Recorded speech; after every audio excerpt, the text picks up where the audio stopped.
Students, आज हम economics और बिजनेस इकोनॉमिक्स जो डोमेन है उसके सिलेबस को डिस्कस करेंगे। There are 10 units in the syllabus. Unit first है इंट्रोडक्शन टू माइक्रो इकोनॉमिक्स।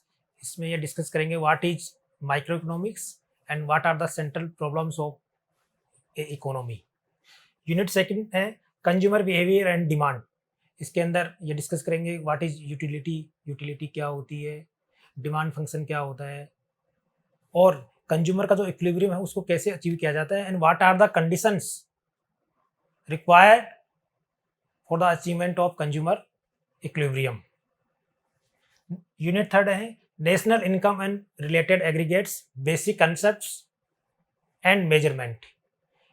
इसके अंदर नेशनल इनकम के जो डिफरेंट कंसेप्ट्स हैं, कंपोनेंट्स हैं, जीडीपी है, एनडीपी है, एनएनपी है, ये डिफरेंट कंसेप्ट्स क्या होते हैं और जो नेशनल इनकम है उसको कैसे मेजर किया जाता है, व्हाट आर द मेथड्स, जैसे वैल्यू एडिशन मेथड है, कंजम्पशन मेथड है, एक्सपेंडिचर मेथड है।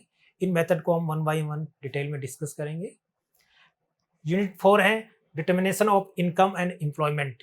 इसके अंदर हम ये डिस्कस करेंगे कि एग्रीगेट डिमांड क्या होता है, एग्रीगेट सप्लाई क्या होता है, एमपीएस एंड एपीएस क्या होता है, average propensity to save and marginal propensity to save. APC और एमपीसी क्या होता है, average propensity to consume and marginal propensity to consume क्या होता है, और टू सेक्टर इकोनॉमी के अंदर इनकम और एम्प्लॉयमेंट को कैसे डिटरमाइन किया जाता है। नेक्स्ट 5th यूनिट है money and banking. What is money, what are the functions of money, what are the functions of central bank RBI, what are the function of commercial banks. Unit 6 है government budget and economy. What are the concepts of government budgeting, what are the objectives, different concepts हैं, revenue and capital receipts, revenue and capital expenditure, जो budget से related terms हैं, budget surplus, budget deficit, balance budget, और different type के deficit है, private deficit है, physical deficit है, revenue deficit है, इन सबको हम डिस्कस करेंगे। यूनिट 7 है बैलेंस ऑफ पेमेंट।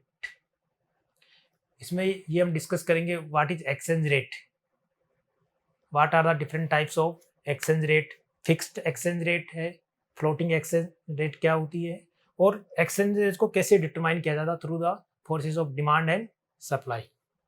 यूनिट 8 है development experience from 1947 to 90 and economic reform since 1991।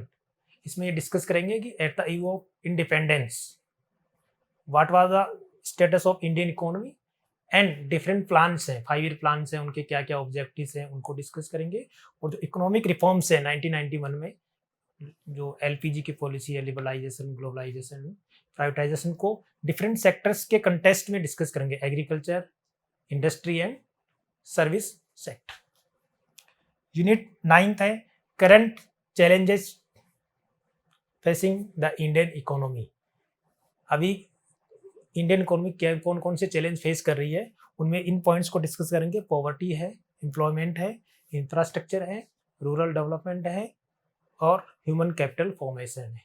जो लास्ट यूनिट है development experience of India. India का जो डेवलपमेंट एक्सपीरियंस है उनको हम कंपेयर करेंगे नेबरहुड कंट्रीज के साथ, चाइना, पाकिस्तान, और डिफरेंट इकोनॉमिक इश्यूज हैं, इकोनॉमिक ग्रोथ है, ह्यूमन डेवलपमेंट इंडिकेटर्स हैं, पॉपुलेशन है, डेमोग्राफिक डिवीजन है, इन सबको हम डिस्कस करेंगे।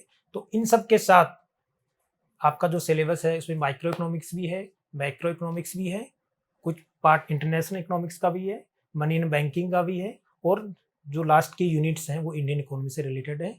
तो हम इन सबको one by unit wise discussion करेंगे। और इसके साथ हम स्टार्ट करते हैं यूनिट फर्स्ट, जो है इंट्रोडक्शन टू माइक्रो इकोनॉमिक्स। उसमें 2 टॉपिक हैं, what is micro economics and what are the central problems of an economy. Micro economics is the branch of economics in which we study the individual units. For example, consumer behavior, यानी individual consumer का हम study कर रहे हैं, किस तरह से consumer behave करता है, किस तरह से उसको यूटिलिटी मिलती है और किस तरह से वो बजट लाइन के थ्रू उसको रिएक्ट करता है, कंज्यूमर इक्विलिब्रियम कैसे अचीव किया जाएगा। इसके बाद है प्रोड्यूसर।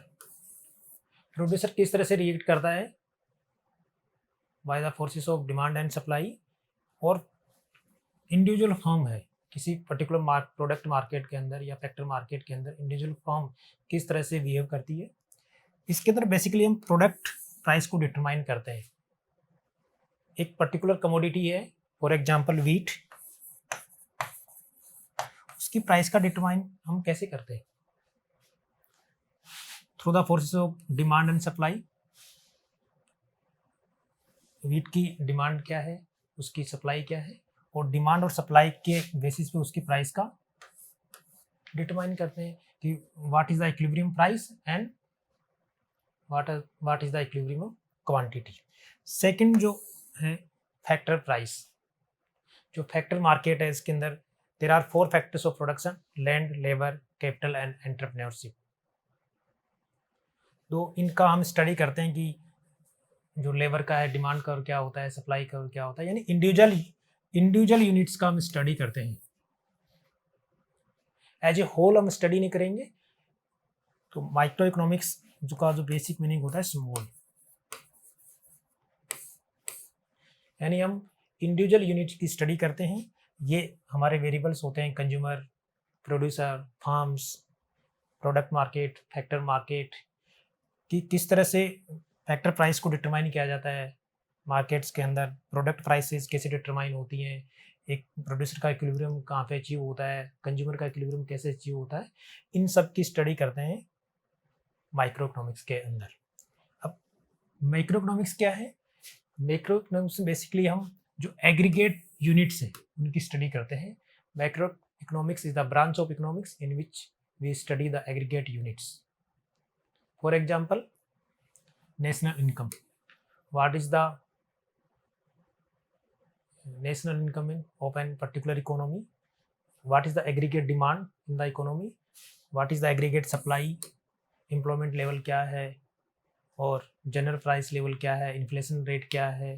तो बेसिकली जो ये थ्योरीज हैं इनको हम स्टडी करते हैं। इनकी बहुत सारी थ्योरीज हैं, determination of income and employment Keynesian theory है, क्लासिकल थ्योरीज है, न्यू केंजियन थ्योरी है, इनको हम डिस्कस करते हैं।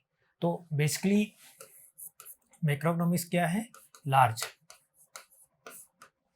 यानी aggregate units as a whole economy के अंदर हम इनकी स्टडी करते हैं और ये मैक्रो इकोनॉमिक वेरिएबल होते हैं। जबकि आपके माइक्रो इकोनॉमिक वेरिएबल क्या होते हैं? कंज्यूमर है, प्रोड्यूसर है, फर्म है, एज ए यूनिट किस तरह से बिहेव करते हैं। माइक्रो इकोनॉमिक्स में जो एनालिसिस करते हैं वो पार्शियल इक्विलिब्रियम होता है, यानी किसी पर्टिकुलर मार्केट के अंदर किस तरह से इक्विलिब्रियम को हम अचीव करते हैं through the forces of demand and supply. लेकिन मैक्रो इकोनॉमिक्स में हम जो स्टडी करते हैं कि किस तरह इकोनॉमी में एज ए होल इक्विलिब्रियम होगा, सारे प्रोडक्ट मार्केट और फैक्टर मार्केट के अंदर साइमल्टेनियसली इक्विलिब्रियम कैसे होगा, तो इसे कहते हैं जनरल इक्विलिब्रियम। तो माइक्रो इकोनॉमिक्स में बेसिकली हम पार्शियल इक्विलिब्रियम को स्टडी करते हैं, माइक्रो इकोनॉमिक्स के अंदर हम जनरल इक्विलिब्रियम को स्टडी करते हैं। तो बेसिकली ये डिफरेंस होता है माइक्रो इकोनॉमिक्स और मैक्रो इकोनॉमिक्स। एक कंसेप्ट और आता है,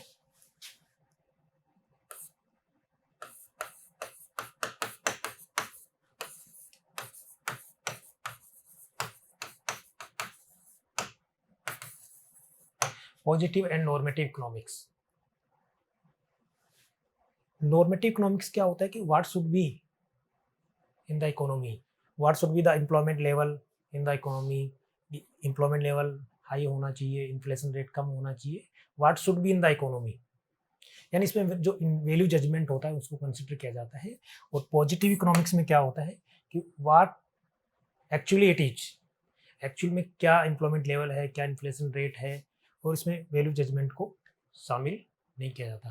अब हम एक टेबल के थ्रू ये डिस्कस करेंगे कि कौन सा, बहुत सारे वेरिएबल्स हमने दिए हुए होंगे, उसके बेसिस पे ये बताना है कि ये माइक्रो वेरिएबल है या मैक्रो इकोनॉमिक वेरिएबल है। तो एक टेबल दी हुई है आपको, ये वेरिएबल है, आपको ये हमें डिस्कस करना है कि माइक्रो वेरिएबल है या मैक्रो इकोनॉमिक वेरिएबल है। फर्स्ट है quantity of orange demanded bye Ram. Ram एक इंडिविजुअल यूनिट है, पर्सन है, उसके द्वारा ऑरेंज की जो क्वांटिटी डिमांड की गई है वो माइक्रो वेरिएबल होगा या मैक्रो वेरिएबल होगा। तो ये इंडिविजुअल यूनिट है राम, तो ये क्या होगा, माइक्रो वेरिएबल होगा। Quantity of orange demanded bye Rajasthan in India. Rajasthan state के जो पर्सन है उनके द्वारा जो ऑरेंज की डिमांड की जाती है वो इंडिया के अंदर, इंडिया के रेफरेंस में बात कर रहे हैं, तो ये क्या होगा, माइक्रो इकोनॉमिक वेरिएबल इसलिए होगा कि एज ए इंडिया होल हम इकोनॉमी की स्टडी कर रहे हैं और उसके अंदर राजस्थान एक पार्ट है। तो जब एक पर्टिकुलर मार्केट या पर्टिकुलर ज्योग्राफिकल मार्केट की, ऑरेंज मार्केट की हम स्टडी कर रहे हैं, तो ये क्या हुआ, माइक्रो वेरिएबल होगा। नेक्स्ट है quantity of orange demanded by India. ये भी माइक्रो इकोनॉमिक वेरिएबल होगा क्योंकि there are so many goods and services in the economy in India. Orange के अलावा एप्पल्स भी हैं और भी बहुत सारी कमोडिटीज हैं, नेसेसरी एंड लग्जरियस कमोडिटीज है।